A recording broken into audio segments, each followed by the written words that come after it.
Fala, nono ano. Estou aqui de volta porque chegou mais um material de complementação escolar.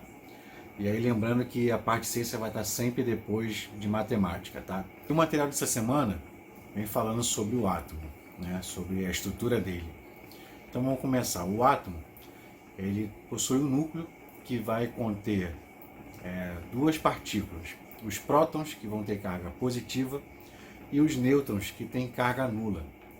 E a outra parte do átomo é a eletrosfera, que vai conter os elétrons, que têm carga negativa. E os átomos, eles vão formar e ser representados pelos elementos químicos. E a gente encontra os elementos químicos melhor detalhado na tabela periódica que eu vou falar mais para frente. Mas é importante saber que os elementos químicos, eles são identificados pelo seu nome, oxigênio, hidrogênio, hélio, por aí vai.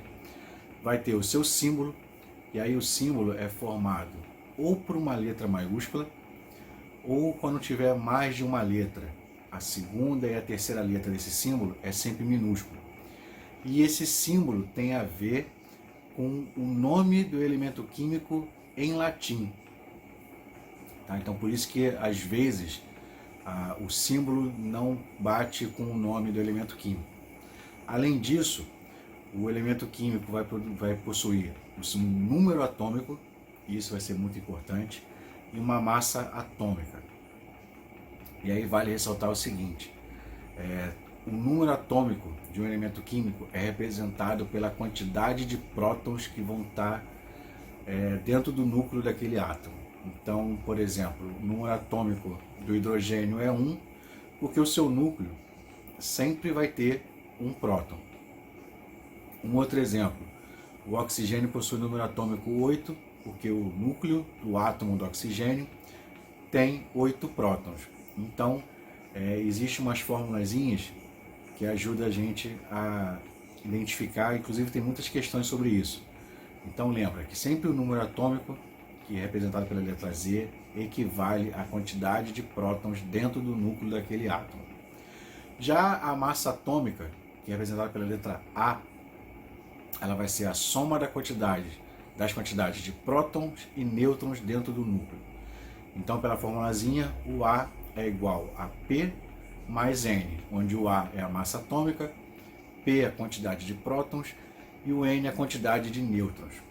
E aí um outro detalhezinho, quando o átomo ele está equilibrado, ele está neutro, a quantidade de elétrons da eletrosfera é igual à quantidade de prótons no núcleo, já que os elétrons são negativos e os prótons positivos. Quando as quantidades estão iguais, as cargas se anulam, entre aspas, então ele fica sem carga.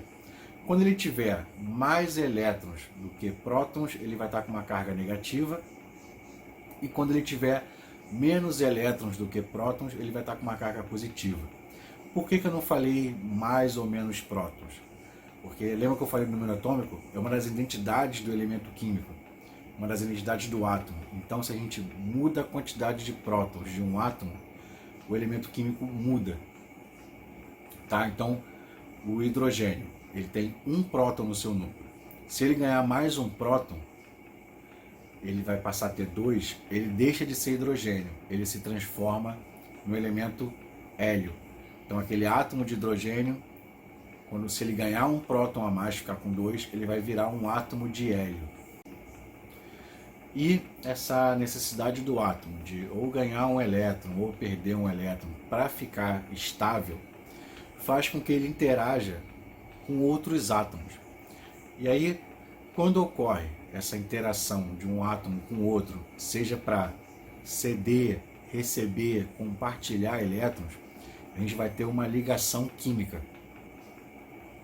E aí, uma vez que os átomos eles se juntam através dessas ligações, a gente vai ter a molécula, que vai ser representada por uma fórmula, que nessa fórmula química vai conter exatamente os tipos de átomos que estão fazendo parte dessa molécula e também as quantidades de átomos que estão presentes ali, igual eu falei na aula passada, no vídeo passado, certo?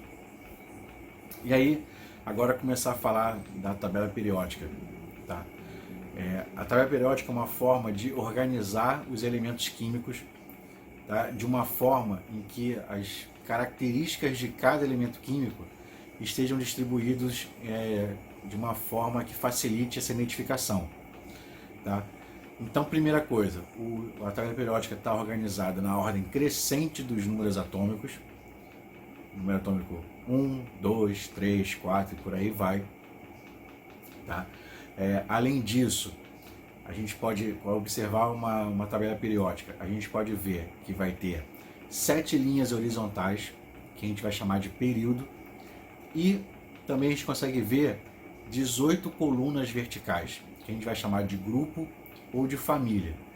E aí cada elemento químico que pertence a um determinado período vai ter uma propriedade específica própria daquele período, e também cada elemento químico que tiver dentro daquele grupo também vai possuir propriedades e características próprias daquela família.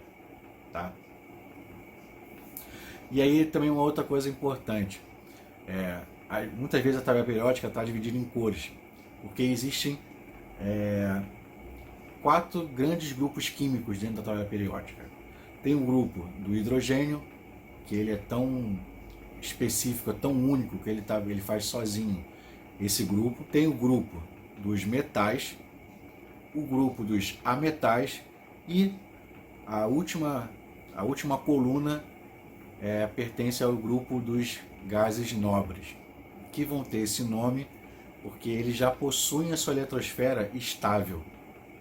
Então lembra que eu falei que o átomo ele quer interagir com outros para poder ganhar ou perder elétron para poder estabilizar? Isso não acontece, ou acontece muito raramente com os gases nobres, porque eles já são estáveis. Então usou esse termo nobre para dizer que ele não se mistura com os outros. Então pessoal, vou parando por aqui.